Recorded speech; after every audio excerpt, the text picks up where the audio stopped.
have to rely so much on God to teach you how to be a father, and learn from fathers who are doing it, who grew up with godly fathers. Because I'm in the same boat. Thank God. My dad at 18, he became sober. He attributed his sobriety to God, and I was so thankful. But at the same time, I had my kids 2 years later. I didn't grow up with that, right? So I had to rely on and reflect.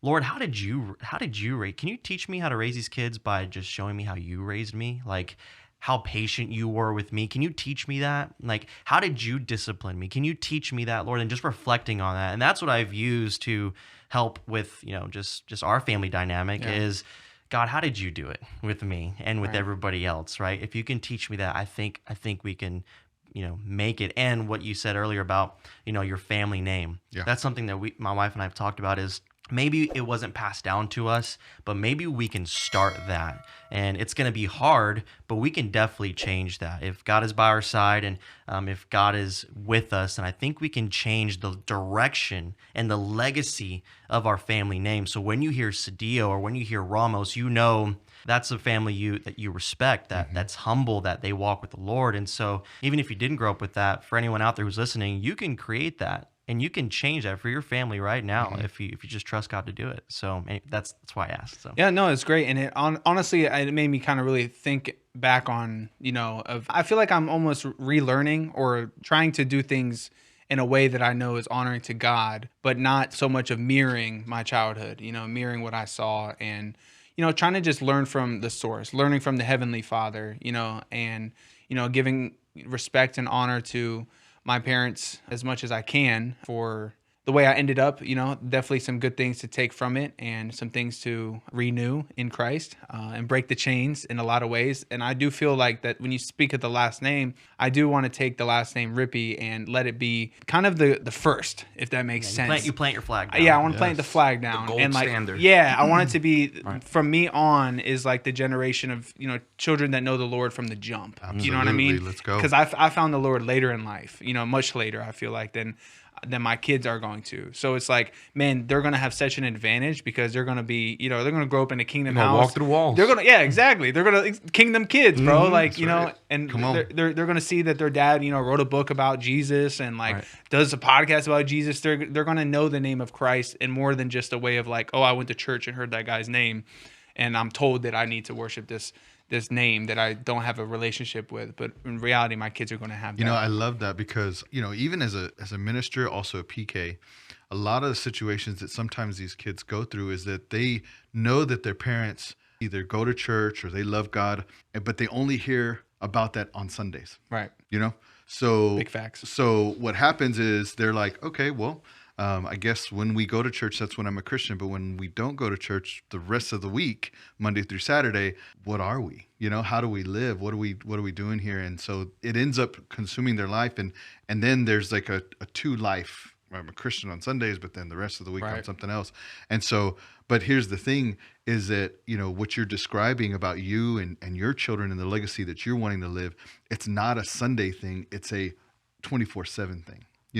And that's exactly what children need. They need fathers that will truly pursue the Lord, not just on Sunday, not just when they're in front of people, not just when it's convenient, but in every moment of their life. And it comes through you that when we correct our kids, when we're leading our kids, it's not about, hey, you're making me look bad as a dad, or you're making our family, our name look bad. No. You do what you do because it's the right thing to do. Mm-hmm. And you don't do something because that's not good for you, and that's not what the Lord wants for you. When that pivots and it changes in direction, we allow the kids to grow up and to learn and to pursue the Lord in a wholesome way, not with rules and regulations and all these things that come with it. And I think that in itself is the purest form of fatherhood. Fatherhood is about leading your home through your life, not through rules, through regulations, through expectations. It's I'm holding myself to the highest standards I can possibly do so that my children will follow in the footsteps of my example, not of my words. Does that make sense? It's beautiful. Yeah. And that's something that I really communicated on the last episode, that I had a little clip that actually went kind of, I don't want to say viral, but it got 15,000 views. And it was really cool because it really let me see that, people are hungry for that, that parenting advice through a godly lens of like, your children are the only ones, or the ones that are watching you and learning how to live, how to behave, and how to act and how to speak. Everything you do. Based on you. And I'm going to be homeschooling my kids. So, like, they really going to see me. You know what I mean? So, like, it's such a big role as fathers to be really intentional and consciously aware. And that's the thing that I feel like this year has really, God's like put on my heart, is like consciously be aware of the things that you're saying around your kids and doing around your kids and responding to them in the hard moments, you know, because I'm one to, like, if I'm frustrated and you're frustrated, I don't like that you're frustrated because I'm already frustrated. All right. So, like, I'm a respond poorly instead of responding with grace and love and, like, how can I help you and serve you and make sure you're okay. So I'm really just learning that. And I'm just like, I feel on fire about learning more about it because I've seen the fruit in the last few weeks of like me and my 3-year-old Malachi, me and his relationship has gotten so much better because of the changes that I've made. Not that he's made, but because of me, you know? So it comes down to us as fathers to make sure that that relationship is strong, pure, and respected. And it's not over rules and regulation. It's because of relationship. That's right. So good. One thing I've learned in correcting and disciplining my kids, and my wife has been a huge player in this too, is anytime I want to correct them, but I'm frustrated or I'm angry, I know, okay, I probably shouldn't correct right now because it's coming from the wrong place. It's not coming from wanting them to do right. It's coming from, I just want whatever it is to stop because I'm frustrated, right? But when I know I've done correcting and disciplining of my kids in the right way is when I've seen it, you know, when my daughter, my oldest, does something wrong that she knows she shouldn't do, and when I discipline her and correct her, if she comes back to me for comfort after the correcting, I know I've done a good job. And I know that I've disciplined her right because I want to be, you know, a reflection of her heavenly Father. I want her to have the experience with me that she would have with God. Therefore, when God disciplines us, we go back to him for comfort. And so I want to try to reflect that as much as possible. So, you know, as we're being dads out there, I mean, you know, think about that and just be intentional with it. Where is this coming from? And is my kid going to come back to me for comfort to know, what did I do wrong?